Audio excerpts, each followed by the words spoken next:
Hello and welcome to another episode of 5 Questions With. This is where I ask 5 questions to another running YouTuber and we get to hear some great answers. Well, tonight's guest, she is a great runner. She's also a personal trainer.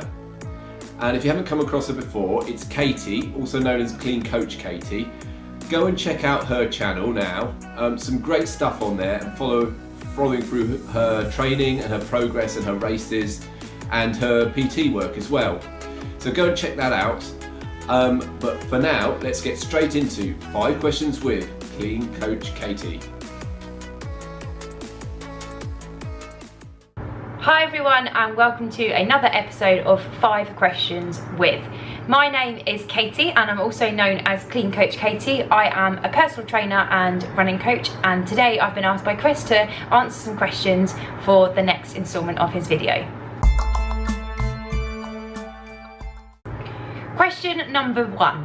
When did you start running and why? So my background is I went to university and studied sports science. At the time I played netball, and if I'm being honest, I was probably one of the slowest on the team in terms of any fitness testing. I was always last and I just hated the running element of it. I was a goal shooter, so I just had to stand in the circle, wait for the ball to come to me and then shoot. However, when I moved home from university, I didn't want to play netball anymore, wasn't keen on sort of playing in the leagues that they had around my area, so I thought I needed something new, a challenge, something else, a hobby basically, to keep me entertained in the evenings after work.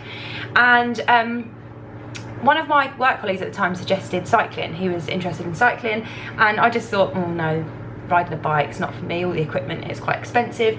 So instead I thought, oh, just buying a pair of trainers and just going outside and running, that's quite cheap and fairly, it'll keep me fit and healthy. And so that's how it all started really. I then thought I need something to keep me motivated. I signed up for a half marathon and I gave myself 6 months to train, and that was it. After that I'd caught the bug and it just went from there. I finished the first half marathon in 2 hours and about 4 minutes, so I was really pleased with that time. I was hoping for a sub 2, but I don't think I sort of understood the half marathon distance, and I'd only done up to 10 miles in, not only, but I'd done up to 10 miles in training, but not sort of factored in the extra mileage at the end. But yeah, really enjoyed it, and that's where it's gone from there. So it was just out of the blue, random, and I've not stopped running since.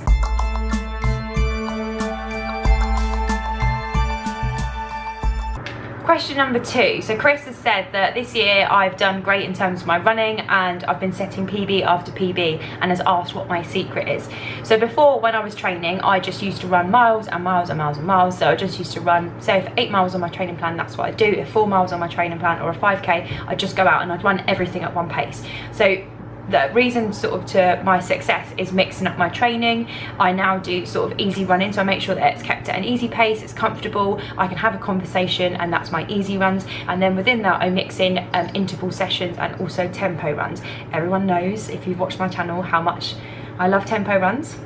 Hint of sarcasm, but that's the main thing to sort of mix up my training. I also do a lot more strength and core work, so that I'm strong when I'm running, my form is good and I feel more efficient. And also helps to prevent injury, so it means that my training has been more consistent and that I'm able to get better over a period of time. Also with question 2 is about sort of pushing outside my comfort zone. It's something I didn't used to do before. I was dubbed a lazy runner beforehand, so you have to push outside your comfort zone, especially in intervals, in the interval based sessions. It's not going to be easy. And also it's just believing in myself. Before I didn't really believe in myself that I was capable of to achieve more, so I just sort of settled for what I knew in my comfort zone. But now that I still have doubts and I still don't believe in myself all the time, but I know I am capable of more. So yeah, that's another thing, is making sure you believe in yourself.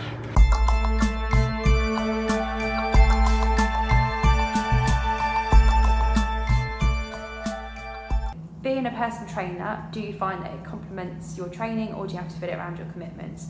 So I'm normally in the studio Tuesday to Friday, and on those days I am flat out. So it's very early mornings and it's into the evening, obviously working with people after they finish work. So I do find that it complements my training, because I have to do a lot of demonstrations and I have to show my clients the right technique and the right correct form. And I also on Wednesday teach 2 core classes, so I actually do quite a lot of a workout on a Wednesday evening, and although it's not a full session, I am very active whilst working out with my clients in the studio. However, on the flip side, I also do find it quite difficult to then motivate myself to also do my own gym and strength training after being here so regularly and so often. So sometimes I take myself to another facility to train, and then other times I have to try and fit it in and squeeze it in around clients. But I do make sure that I do at least one session per week, and I make sure that I try and do some mobility work around that too, including my core classes. So yeah, one strength workout, one core workout, and then some mobility stuff around there I think is a bare minimum, because I try and do that just to sort of remain injury free, and just obviously to help build my strength.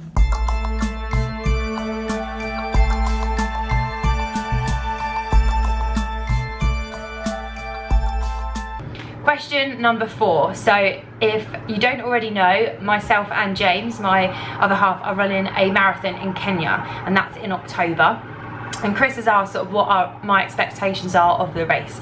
Now, being honest, I'm not going to use this as a target race at all. It's going to be hard, I know that already. You know, I don't think it's going to be sort of at altitude. It's going to be really warm. Now, over the last few sort of weeks and months, we've actually had quite a lot of fair weather here in the UK, so that's probably going to help with the training. But we've both agreed with each other already that we're not going to go to run a time. We're going to go and just do it for an experience and just to cover the distance. So at the moment, we're both training for a half marathon in September. So that's sort of our focus and our target at the moment, but we will be upping the mileage when we get up to it. So for us, you know, it's more of an experience rather than it being a marathon and a target race. You know, I'm going to be doing London Marathon again next year, and that will sort of be a PB attempt. But this time round, Kenya, we're just going to go and try and enjoy it, if you can enjoy a marathon as such. And last question, question number 5, is what can you expect from my YouTube channel next? Oh, sorry, I've got a cat that's just joined us. For anyone that doesn't know, James and I have just got kittens. So you can meet Harry. Say hello, Harry. Say hello. So maybe some more of the kittens joining us, but no, it's going to be more documenting sort of our journey up towards Kenya Marathon, and then also sort of going into next year in London Marathon training. I have been really busy at the moment just with sort of PT clients and sort of with online coaching with my running training plan, so it's been really difficult to sort of focus on my YouTube channel. I think I did put a lot of time and effort into YouTube when I was training for the London Marathon, because I told myself that, you know, I was going to do a weekly video, and I stuck to that. However, I've sort of fallen out of the routine of actually like filming videos continually and sort of sticking to a schedule. So I would like to do some more sort of training, focus around training in the gym and sort of what some of my workouts I do, because I know that a lot of people will be interested in that. So yeah, just sharing more of my training, some races that we've got coming up. So yeah, because Kenya's going to be a big thing, so that will be what's coming next. So more races, more training and leading up to it, and how we're training for Kenya, and then obviously rolling into the London Marathon next year. So if you saw before, that was Harry, and here we've just got Lily. She's just sitting in the hallway. So yeah, we've got Harry and Lily. Comment below if you sort of can understand why we might have called them Harry and Lily. I'll give you a guess. James is, well, we both are. No, actually I won't say. That might give it away. So yes, comment below if you can figure out why they're called Harry and Lily. But thank you very much for watching this, and thank you to Chris for inviting me onto this 5 questions with. I've been watching some of the others and I found it really useful. But yes, if you have any questions for me, then please get in contact. Anything in relation to training, or, you know, strength and conditioning work in the gym involved with running and how you become a stronger runner. But thank you once again, and I hope to see you all very soon.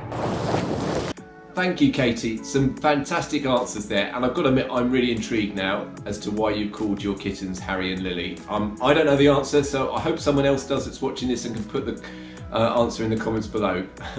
And I'm sure you're going to have such a great trip when you go over to Kenya for the Kenya Marathon. Really looking forward to following you on your channel and watching that. So guys, I do hope you enjoyed this video, and if you did, please do give it a like. If you're new to Katie's channel, head over there now, check that out, and why not subscribe to that. And if it's your first time here at my channel, also please do consider subscribing. But that's it for tonight's episode, guys. We'll be back again soon with another episode of 5 Questions With. But for now, goodbye.